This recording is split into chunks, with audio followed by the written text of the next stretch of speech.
ইতিহাসের সবচেয়ে বড় অর্থনৈতিক অভিযানের মুখে ইরান, দাবি যুক্তরাষ্ট্রের। ৩ কৌশলে ট্রাম্পের অর্থনৈতিক চাপ মোকাবেলার ঘোষণা তেহরানের। যুক্তরাষ্ট্রের অর্থনৈতিক নিষেধাজ্ঞার মধ্যেই ইরান সফরে পাকিস্তানের সেনাপ্রধান। মধ্যপ্রাচ্যের শান্তি আলোচনার কথা বলা হলেও গভীর পর্যবেক্ষণে যুক্তরাষ্ট্র ইসরায়েল। ফের ট্রাম্পের অর্থনৈতিক নিষেধাজ্ঞা চালু হলে মধ্যপ্রাচ্যের সকল মার্কিন ঘাঁটিকে টার্গেট করার হুঁশিয়ারি আইআরজিসি। ইরানের জাতীয় নিরাপত্তা পরিষদ প্রধানের সতর্ক বার্তা। গাজায় ঘুড়ি উড়ানো শিশুদের বিরুদ্ধে ইসরায়েলের যুদ্ধ ঘোষণা। ড্রোন আখ্যা দিয়ে আকাশে ঘুড়ি উড়ানো বন্ধ করতে স্বাধীনতাকামীদের দেয়া হলো আল্টিমেটাম। জনগণের আস্থা হারালেও পশ্চিমাদের সমর্থনে ক্ষমতায় ইউক্রেনের প্রেসিডেন্ট। নির্বাচনের দাবিতে নাগরিকদের মধ্যে বাড়ছে ক্ষোভ। নতুন চ্যালেঞ্জের মুখে জেলেনস্কি সরকার।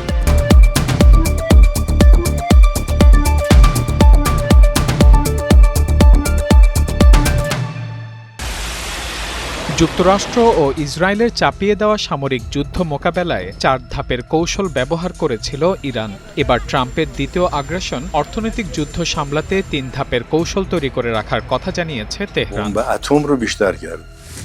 ইরানের সর্বোচ্চ জাতীয় নিরাপত্তা পরিষদের সচিব মোহসেন রেজাই সাফ জানিয়ে দিয়েছেন, ট্রাম্পের অর্থনৈতিক চাপ 3 ধাপে মোকাবেলা করতে যাচ্ছে ইরান। প্রথম ধাপে যুক্তরাষ্ট্রের অর্থনৈতিক অভিযানে কোনো দেশ অংশ নিলে প্রথমে তাদের সঙ্গে আলোচনা করবে তেহরান। সেই দেশগুলোকে যুক্তরাষ্ট্রের হঠকারী সিদ্ধান্ত থেকে দূরে সরে আসার আহ্বান জানানো হবে।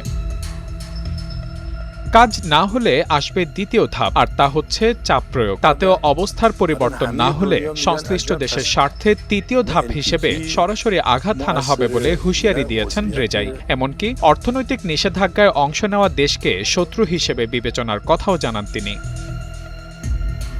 মূলত সামরিক যুদ্ধে ইরানকে পুরোপুরি দমাতে না পেরে অর্থনৈতিকভাবে একঘরে করার পায়তারা চালাচ্ছে ওয়াশিংটন। প্রেসিডেন্ট ডোনাল্ড ট্রাম্প ইরানের বিরুদ্ধে সবচেয়ে ধ্বংসাত্মক অর্থনৈতিক অভিযান চালানোর ঘোষণা দিয়েছেন। সোমবার নতুন এই নিষেধাজ্ঞার বিস্তারিত পরিকল্পনা জানানোর কথাও রয়েছে। এরই মধ্যে ট্রাম্পের অর্থনৈতিক অভিযানের প্রভাব দৃশ্যমান ইরানের অর্থনীতিতে। রোববার তেহরানের মার্কেটে $1 দাম 20 লাখ রিয়াল ছাড়িয়ে যায়, যা মুদ্রাটির ইতিহাসে নতুন রেকর্ড। 1 সপ্তাহেরও কম সময়ে দরপতন হয়েছে 7% বেশি। তবে ইরানের দিক থেকে পাল্টা চাপ তৈরির বড় হাতিয়ার হচ্ছে হরমুজ প্রণালী। যুক্তরাষ্ট্রের নৌ অবরোধ প্রত্যাহার না হওয়া পর্যন্ত প্রণালীটি পুরোপুরি খুলে না দেওয়ার অবস্থানে অনড় তেহরান। বিশ্লেষকদের মতে, তেহরানের উপর চাপ বাড়ালে বৈশ্বিক তেল সরবরাহেও এর প্রভাব পড়বে, যার বাস্তব উদাহরণ বর্তমানে হরমুজ দিয়ে সীমিত সংখ্যক জাহাজ চলাচল করছে। অন্যদিকে সরাসরি সংঘাতে যাওয়ার আগে কূটনৈতিক পথও সক্রিয় রাখছে ইরান। মিশর, ওমান ও পাকিস্তানের সঙ্গে আলোচনা চালিয়ে যাচ্ছে দেশটি। অর্থাৎ ট্রাম্পের অর্থনৈতিক আগ্রাসন মোকাবেলায় নেয়া 3 ধাপের প্রথম কৌশল কূটনৈতিক আলোচনা ইতিমধ্যেই শুরু করে দিয়েছে তেহরান। এর আগে ইরান যুক্তরাষ্ট্রের সামরিক হামলা মোকাবেলায় দীর্ঘমেয়াদী পরিকল্পনা নিয়ে যুদ্ধে জড়িয়েছিল, যা তাদের গত প্রায় 6 মাসের যুদ্ধেও স্পষ্টভাবে পরিলক্ষিত হয়েছে। মোজাইক ডিফেন্স, হরমুজ নিয়ন্ত্রণ, কম খরচের ড্রোন মিসাইল দিয়ে প্রতিপক্ষের ব্যয় বাড়ানো এবং আঞ্চলিক রেজিস্ট্যান্স নেটওয়ার্ক দিয়ে চাপ সৃষ্টি, এই 4 কৌশলের উপর নির্ভর করে ইরান বিরাট সফলতা পেয়েছে বলে দাবি আন্তর্জাতিক বিশ্লেষকদের। সব মিলিয়ে শক্তিশালী প্রতিপক্ষকে সরাসরি যুদ্ধের ময়দানে কুপকাত করতে কৌশলী ইরান এবার অর্থনীতির বাজারেও 3 ধাপে মোকাবেলার ঘোষণা দেওয়ার পর প্রশ্ন উঠেছে, ট্রাম্পের দ্বিতীয় দফা তথা অর্থনৈতিক যুদ্ধের ফলকে এবার ঘরে তুলতে যাচ্ছে Iran. Mahmudul Hasan, Times today. ইরানের উপর যুক্তরাষ্ট্রের সর্বকালের ভয়াবহ অর্থনৈতিক নিষেধাজ্ঞা শুরু হওয়ার দিনে তেহরান সফরে গেছেন পাকিস্তানের সেনাপ্রধান ফিল্ড মার্শাল আসিম মনির। আঞ্চলিক শান্তি ও স্থিতিশীলতা নিয়ে আলোচনার লক্ষ্যে ইরান সফর করছেন পাকিস্তানের সেনাপ্রধান। তবে ইসলামাবাদের এই শীর্ষ কর্মকর্তার ইরান সফরকে যেন কঠোর নজরে রাখছে যুক্তরাষ্ট্র। এমন পরিস্থিতিতে কূটনৈতিক অঙ্গনে প্রশ্ন উঠছে, একদিকে তেহরানের উপর কঠোর চাপ প্রয়োগ করে, অন্যদিকে কি পাকিস্তানকে সামনে রেখে ইরানের সঙ্গে সমঝোতার পথ খুঁজছে ওয়াশিংটন? তেহরানে পৌঁছে ইরানের স্বরাষ্ট্রমন্ত্রী ইস্কান্দার মোমেনির সঙ্গে বৈঠক করেছেন পাকিস্তানের সেনাপ্রধান। সফরকালে ইরানের জ্যেষ্ঠ কর্মকর্তাদের সঙ্গেও বৈঠক করার কথা রয়েছে তার। পাকিস্তানের আইএসপিআর জানিয়েছে, আঞ্চলিক শান্তি ও স্থিতিশীলতা বাড়ানোর পাশাপাশি মধ্যপ্রাচ্যের চলমান সংঘাতের একটি শান্তিপূর্ণ ও স্থায়ী সমাধানের পথ খুঁজে বের করাই এই সফরের মূল লক্ষ্য। আসিম মনিরের সফর সঙ্গী হিসেবে রয়েছেন পাকিস্তানের স্বরাষ্ট্রমন্ত্রী মহসিন নাকভি। এদিকে যুক্তরাষ্ট্রের অর্থনৈতিক চাপের সঙ্গে পাকিস্তানের সাম্প্রতিক সময়ে কূটনৈতিক তৎপরতার সংশ্লিষ্টতা দেখছেন বিশ্লেষকরা। কারণ ইরান এরই মধ্যে সতর্ক করে বলেছে, অর্থনৈতিক যুদ্ধ বাড়লে পারস্য উপসাগর থেকে তেল রপ্তানি বন্ধ করে দিতে পারে তারা। এমন পরিস্থিতিতে হরমুজ প্রণালী ঘিরে নতুন সংকট তৈরি হলে বিশ্ববাজারেও বড় প্রভাব পড়তে পারে। আর এতেই যেন মাথা ব্যথা আরও বেড়েছে যুক্তরাষ্ট্রের। তাই সরাসরি সংঘাতে না গিয়ে ওয়াশিংটন পাকিস্তানের মতো প্রভাবশালী প্রতিবেশীর মাধ্যমে তেহরানের সঙ্গে সমঝোতার সুযোগ তৈরি করতে চাইছেন বলে ধারণা করছেন বিশ্লেষকরা। অন্যদিকে ইরান সৌদি আরব সম্পর্কের বৈরিতা দূর করতে উদ্যোগ নিয়েছে ইরাক। বাগদাদ, তেহরান ও রিয়াদের কাছে একটি যৌথ নিরাপত্তা পরিষদ গঠনের প্রস্তাব দিয়েছে। ইরাকের দাবি, দুই দেশের মধ্যে সবচেয়ে বড় সমস্যা নিজেদের মধ্যে পারস্পরিক অবিশ্বাস। বাগদাদ মনে করছে, এই উদ্যোগ সফল হলে মধ্যপ্রাচ্যে আঞ্চলিক নিরাপত্তার নতুন কাঠামো তৈরির পথ আরও সহজ হতে পারে। আর এমন সম্ভাবনাকে আরও বড় করে তুলেছে মক্কা যৌথ প্রতিরক্ষা চুক্তি। সৌদি আরব, তুরস্ক ও পাকিস্তানের সমন্বয়ে গঠিত হওয়া এই নিরাপত্তা জোটে ইরানকে আমন্ত্রণ জানানো হয়েছে বলে দাবি করেছেন ইরানের এক জ্যেষ্ঠ কর্মকর্তা, যদিও বিষয়টি এখনো স্বাধীনভাবে যাচাই করা যায়নি।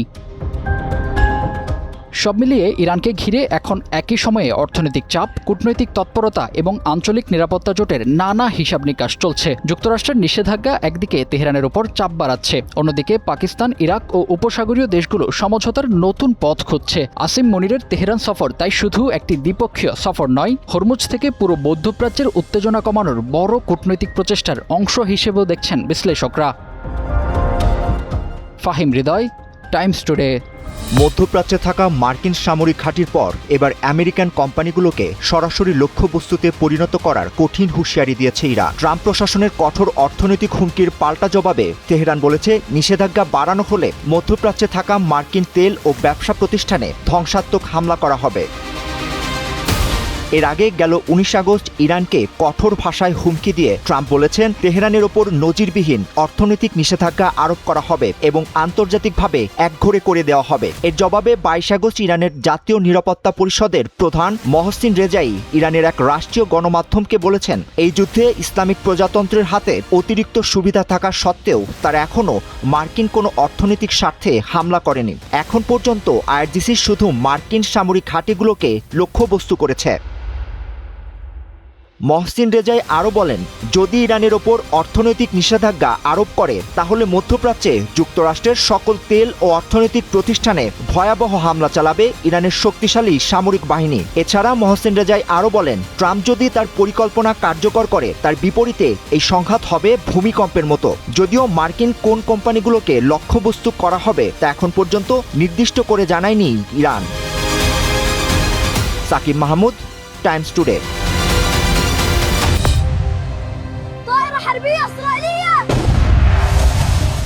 গাজায় যুদ্ধের ভয়াবহতার মধ্যেও শিশুদের কাছে ঘুড়ি ছিল মুক্ত আকাশের একটি প্রতীক। সেই ঘুড়িকেই এবার সামরিক লক্ষ্যবস্তু হিসেবে দেখছে ইসরায়েল। ফিলিস্তিনি শিশুদের ঘুড়ি উড়ানো বন্ধ না হলে হামলার হুঁশিয়ারি দিয়ে 3 দিনের সময়সীমা বেঁধে দিয়েছে তেল আবিব। একই সঙ্গে যেসব এলাকা থেকে বেলুন, ড্রোন কিংবা কাগজের ঘুড়ি উড়ানো হবে সেসব এলাকার বাসিন্দাদের সরিয়ে নেওয়ারও হুমকি দেওয়া হয়েছে।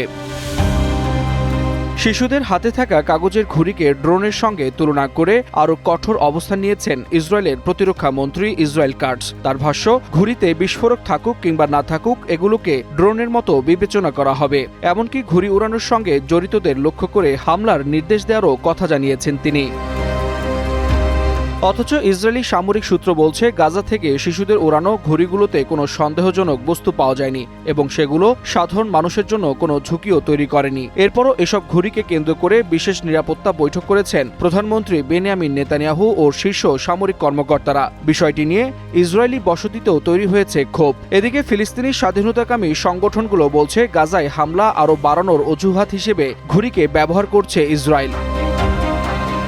তবে ফিলিস্তিনিদের কাছে ঘুড়ি শুধু নিছক খেলনা নয়, বরং তারা এটিকে নিজেদের স্বাধীনতার প্রতীক হিসেবেও দীর্ঘদিন থেকে ব্যবহার করে আসছে।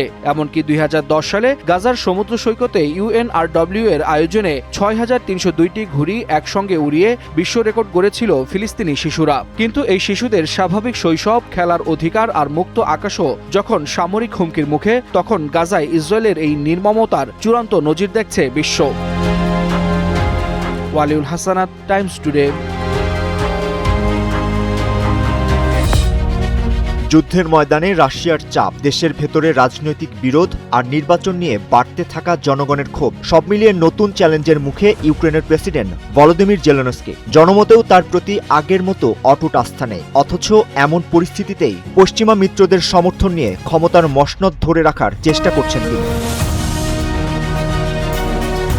যুদ্ধ চলাকালে নির্বাচন আয়োজনের দাবি ওঠার পর জেলেনস্কির রাজনৈতিক সংকট আরও প্রকাশ্যে এসেছে। সাবেক প্রতিরক্ষা মন্ত্রী মিখাইলো ফেদরভ যুদ্ধের মধ্যেই নির্বাচন চাওয়ার পর এবার সরাসরি তার বিরোধিতা করেছেন জেলেনস্কি। তার দাবি, যুদ্ধের মধ্যে নির্বাচন হলে ইউক্রেন বিভক্ত হয়ে ধ্বংস হয়ে যেতে পারে। তবে এর পেছনে শুধু নিরাপত্তার কারণই নয়, রাজনৈতিক বাস্তবতাও গুরুত্বপূর্ণ। কারণ ফেদরভকে এখন জেলেনস্কির সম্ভাব্য প্রধান প্রতিদ্বন্দ্বী হিসেবে দেখা হচ্ছে। এদিকে ইউক্রেনের কিয়েভ ইন্টারন্যাশনাল ইনস্টিটিউট অব সোশিওলজির সাম্প্রতিক জরিপে দেখা গেছে 57% ইউক্রেনীয় যুদ্ধ শেষ হওয়ার পর নির্বাচন চান। অর্থাৎ ভোটের দাবি বাড়লেও এখনই নির্বাচনে যাওয়ার আগ্রহ তুলনামূলক কম। আর এই পরিস্থিতিতেই জেলেনস্কির সবচেয়ে বড় রাজনৈতিক ভরসা হয়ে থাকছে পশ্চিমা সমর্থন। যুদ্ধের ময়দানে রাশিয়ার হামলা বাড়ছে, ইউক্রেনের আকাশ প্রতিরক্ষায় ঘাটতি তৈরি হয়েছে, প্রয়োজন পড়ছে আরও প্যাট্রিয়ট ক্ষেপণাস্ত্রের। সামরিক সহায়তা নিশ্চিত করাই জেলেনস্কির অন্যতম প্রধান লক্ষ্য। এরই ধারাবাহিকতায় আজ ইউক্রেনের স্বাধীনতা দিবস উপলক্ষে কিয়েভে পৌঁছেছেন ব্রিটেনের প্রধানমন্ত্রী অ্যান্ডি বার্নহাম। প্রধানমন্ত্রী হিসেবে এটি তার প্রথম বিদেশ সফর। জেলেনস্কির সঙ্গে বৈঠকের পাশাপাশি কোয়ালিশন অব দ্য উইলিং এর বৈঠকেও নেতৃত্ব দেবেন তিনি। শুধু প্রতীকী সমর্থন নয়, ইউক্রেনের দীর্ঘমেয়াদী সামরিক সক্ষমতা বাড়াতেও নতুন সহায়তার ঘোষণা দিচ্ছে লন্ডন। ব্রিটিশ সরকার স্টর্ম শ্যাডো স্ক্যালপ ক্ষেপণাস্ত্রের প্রযুক্তিগত তথ্য প্রকাশের অনুমতি দিচ্ছে, যাতে ভবিষ্যতে ইউক্রেনের দূরপাল্লার ক্ষেপণাস্ত্র উৎপাদনের সক্ষমতা তৈরি করা যায়। অর্থাৎ দেশের ভেতরে নির্বাচন ও নেতৃত্ব নিয়ে প্রশ্ন যতই বাড়ুক, পশ্চিমা মিত্ররা এখনও জেলেনস্কির পাশে দৃঢ়ভাবে দাঁড়িয়ে আছে। একদিকে ভোটের দাবি, সম্ভাব্য প্রতিদ্বন্দ্বীর উত্থান ও দীর্ঘ যুদ্ধে ক্লান্ত জনগণ, অন্যদিকে ব্রিটেন, ফ্রান্স, জার্মানি সহ ইউরোপীয় শক্তিগুলোর সামরিক ও কূটনৈতিক সমর্থন। ফলে প্রশ্ন উঠছে, যুদ্ধ শেষ না হওয়া পর্যন্ত নির্বাচন টিকিয়ে রাখার অবস্থান কি শুধুই রাষ্ট্রীয় নিরাপত্তার কৌশল, নাকি রাজনৈতিকভাবে ক্ষমতায় টিকে থাকতে জেলেনস্কির ভিন্ন কৌশল? Sakib Mahmud, Times today.